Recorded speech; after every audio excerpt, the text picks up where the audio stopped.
Since 2011, 70,000 refugees have been registered in Yida camp in South Sudan, 15 kilometers from the border with Sudan. They are fleeing the Nuba Mountains in the Sudanese region of South Kordofan because of the war between the SPLM North Rebellion and government forces. We are in July, the rains have begun and they usually last until November. Last year, the mortality rate amongst young children was well above the emergency threshold during the rainy season, mostly because of infectious diseases due to poor hygiene conditions.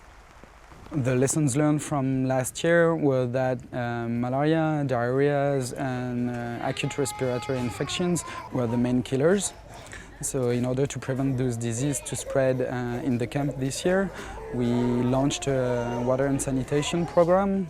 And at the moment we're doing a vaccination campaign to prevent mainly, but not only, respiratory tract infections.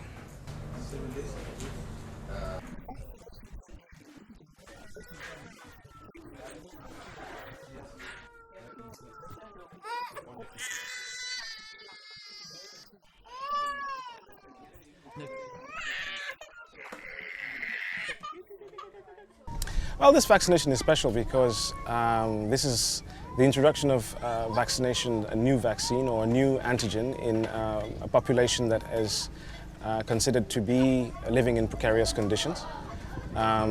This vaccine is not new. It has been introduced in several parts of the world. However, this is the first time, I believe, that in a refugee camp, in a situation like this, that we introduce such a vaccine. Trying to bring the vaccines to South Sudan is quite difficult in some way. We have to use what is called the cold chain.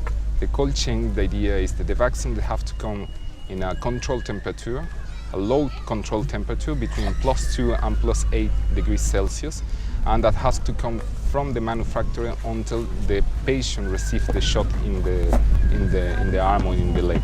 So that makes that your logistic capacity has to be really good to keep the vaccines in the adequate temperature for a long time. Ideally, if we look to the future, what we would like to see is a whole new range of vaccines that are simpler to use, have extended sort of target populations, have simpler schedules, and of course are heat stable. 10 years ago, we were able to vaccinate in routine immunization against 6 vaccine preventable diseases, and it cost about $1.30. Today, we can vaccinate against a dozen or so vaccine preventable diseases, but a full course of vaccines will cost about $40. We've been offered donations, which is very generous, but we can't really develop a precedent that leaves us at the whim of the charity of the pharmaceutical industry. The Gavi Alliance is a private Swiss foundation that buys vaccines for the world's poorest countries. Pfizer and GSK are the 2 companies that currently make the pneumonia vaccine. And to give an idea of how much money is made off of these vaccines, last year Pfizer made more than $3.7 billion on the pneumonia vaccine alone. The Gavi Alliance has been able to negotiate lower prices for vaccines because they buy in large volumes. And this has been successful so far in reducing the prices of vaccines. Why they can't then extend the lowest global prices to humanitarian organizations like MSF is very questionable. Today we're on the verge of starting a vaccination campaign against pneumococcal disease in Yida camp. What we would like to do is actually vaccinate all of the children under 5 against pneumococcal disease, but we simply can't afford that at the prices we're being made to pay for the pneumococcal vaccine.